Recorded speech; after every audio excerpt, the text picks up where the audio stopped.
warbaahinta adduunka ayaa si weyn u hadalhaysa koox Soomaaliya oo ka qayb galaysa ciyaaraha qabowga dunida ee dalka Ruushka lagu qabanayo iyadoo qalabka warbaahinta adduunka gaar ahaan idaacadaha la iska arko ee caalamiga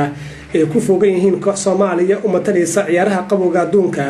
iyadoo ay tani tahay wax uu Sandal Afrikaana hore u sameeyeen waxay noqonaysaa xulkii qaran ee ugu horeeyay ee Soomaaliya u matala ciyaaraha qabowga balse kooxdani oo ka kooban wax ka badan 10 dhalinyaro ah kama aysan imaanin dalka Soomaaliya sida uu sharxayo Axmed Xuseen Cabdi ee waxa ay noloshooda intooda badan ku qaateen dalka Sweden gaar ahaan magaalada Burlenge halkaasi oo heerkulka ka hooseeyo darajada eber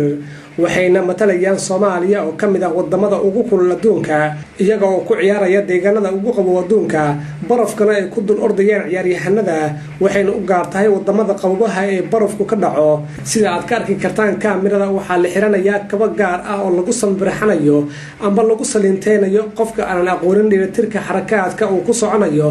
iyo qaabka la isku wareejinayo hadaadan aqoonin waaba dhacaysaa iska badaa inaad gool dhaliso garoonka lagu ciyaaro waxa uu egyahay kan kubadda cagta waana 12 ciyaaryahan sida kubadda cagta oo kale laakiin waxa lagu gorfeeyaa ula loogu talagalay in kubadda si miisaan leh loogu socodsiiyo kooxdani waxay ka diiwaan gashan tahay guddiga Olombikada Soomaaliyeed iyo wasaaradda dhalinyarada iyo sportska Soomaaliya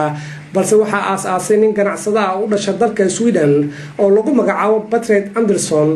iyadoo ujeedadu ahaa sidii isfaham loogu dhaxdhexaadin lahaa ilaa 30 kun oo Soomaali ah oo magaaladaasi degan iyo dadka Sweden u dhashay oo iyagu si weyn u xiiseeya ciyaaraha barafka lagu ciyaaro inkasta oo guushoodu ay tahay fursad lagu tilmaami karo sur dhagax gashay haddana xubnaha kooxdani waa kuwa si dabaaldegaya ka hor ciyaaraha